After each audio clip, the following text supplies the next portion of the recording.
The Bhagavad Gita. The Bhagavad Gita. Who wrote it? Nobody knows. It's theological metaphysics ethics, probably between the 5th and 2nd century BC. So around 400s, 300s, 200s BC. The principal ideas advanced in the Bhagavad Gita. The Bhagavad Gita, the Song of the Lord. The principal ideas advanced are as follows. One's true self is one's undying soul, which is divine in nature. One's true self is one's undying soul, which is divine in nature. This sounds fantastic. This is Hindu. The most revered text in Hinduism is the Bhagavad Gita. Okay. Even though one's phenomenal nature is a projection of the ever-active matter, Prakriti,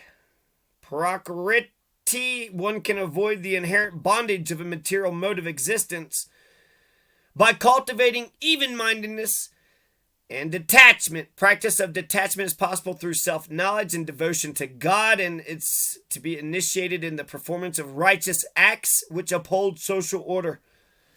The performance of righteous acts which uphold social order. Such practice of detachment leads to freedom from the fetters of action through the conquest of human passion and ego consciousness, and contributes to an awakening of one's latent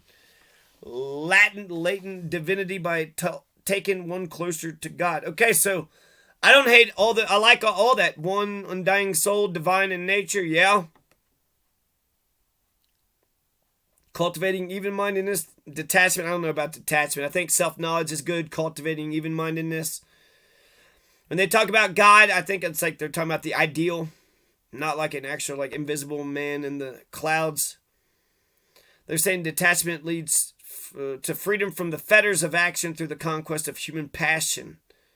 I don't know. Whenever righteousness declines and lawlessness abounds, God descends into this world in human form to restore order. Well, that's convenient. He's the supreme person, personified absolute being who is the abode of all beings, yet he remains distinct from his creation in power and personality. So, you almost had me. The Bhagavad Gita, this sounds like fucking Jesus, and this sounds like Christianity.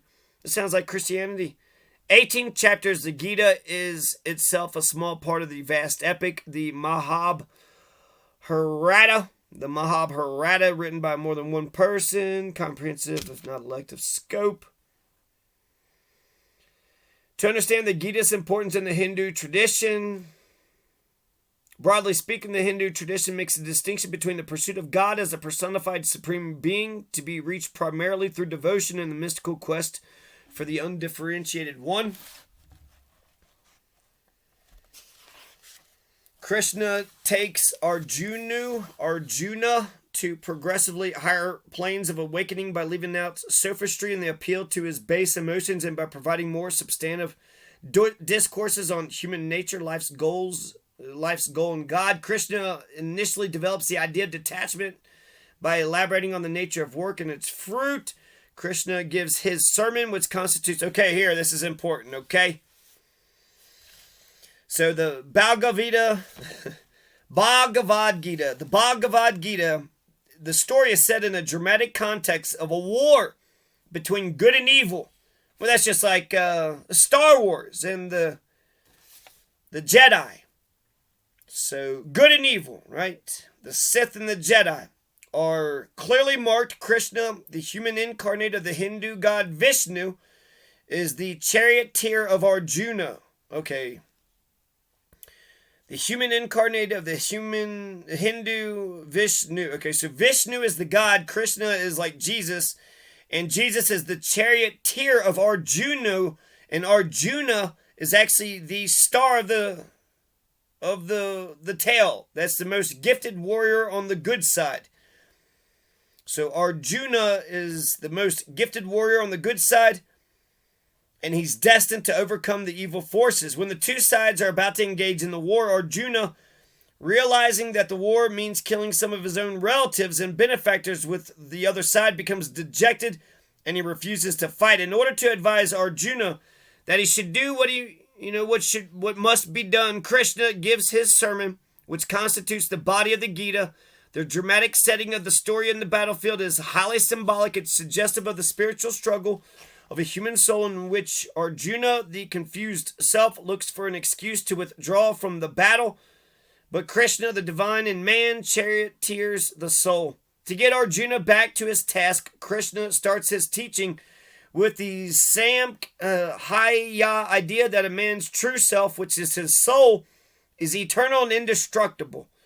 The initial thrust of his message is to persuade Arjuna to get out of his despondency. Hence, some of Krishna's points at this stage are meant more as persuasive appeals than as spiritual insights. Accordingly, the idea that a man's true self is eternal is used to start with to convince Arjuna that he should not be perturbed by the prospect of the mere physical death he might cause to people. After all, their souls are indestructible. However shocking this ploy might seem, because it is apparent rationalization for killing, it should be understood in its proper perspective. Arjuna is faced with the crisis of resolve. He is rightfully assigned to do something which he now finds unnerving, improper, and distasteful. To show him the importance of doing his duty, Savadharma, and of not being swayed by external considerations in the face of what must be done, Krishna teaches him how to accept the inevitable in the right spirit.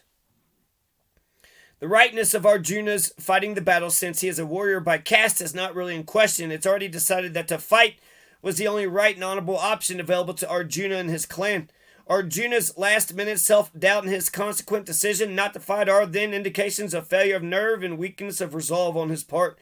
As a result, it's Krishna's task to see that Arjuna comes out of his confusion, secures the necessary strength to do what must be done. Being Arjuna's guru and a shrewd judge of human character, Krishna knows what a confused person like Arjuna, who is in need of help, will not be impressed by a reasoned discourse on the rightness of a proposed course of actions, nor by a gospel of spiritual wisdom. Rather, what he needs is some reassurance and practical persuasions. Accordingly, Krishna tries to provide them both by using, almost to the point of sophistry, the deeply cherished Hindu ideas of the imperishability of soul and the inevitability of death and reincarnation. He also tries to appeal to Arjuna's honor by reminding him of his caste duty to fight a just war, and by citing the possible consequence of his being branded as a coward if he backs out of the battle at the last moment.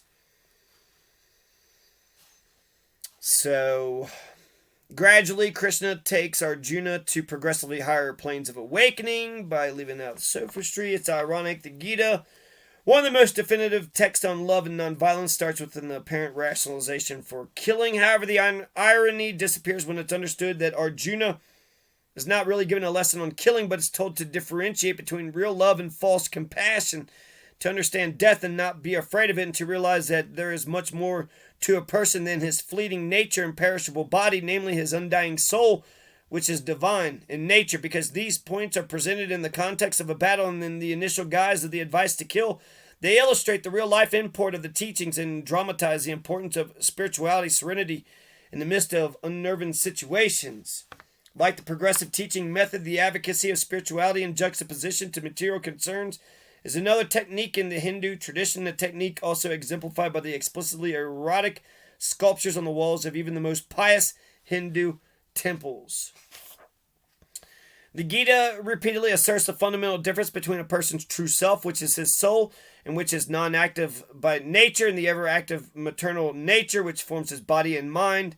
However, the Gita avoids something consistent with his position: supremacy of God, call for devotion to God to be taken as signifying a priority for the life of the thereafter. So that's what Tulsi Gabbard believes. Tulsi Gabbard believes that we're a bunch of bag of Gitas. We're just a bunch of bag of Gitas.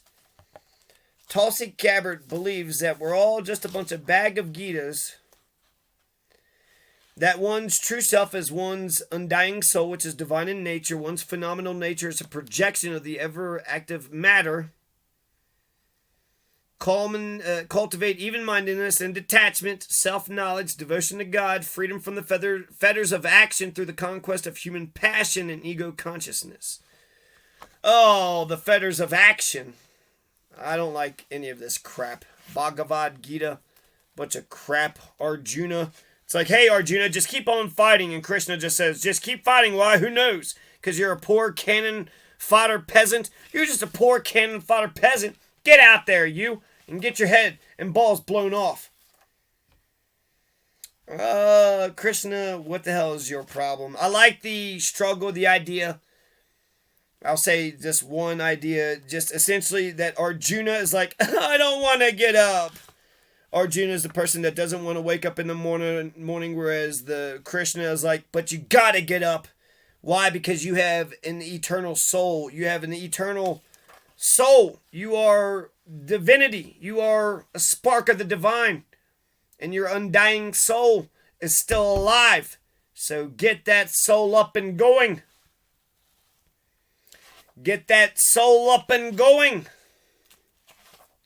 So Krishna is the wind beneath your wings. Krishna is the resolve to say, hey, get up, you. Get on your feet. Get back on that horse. And you just keep on riding. You hear me, Forrest? You get into trouble and you just run. All right, Forrest, you promised me now.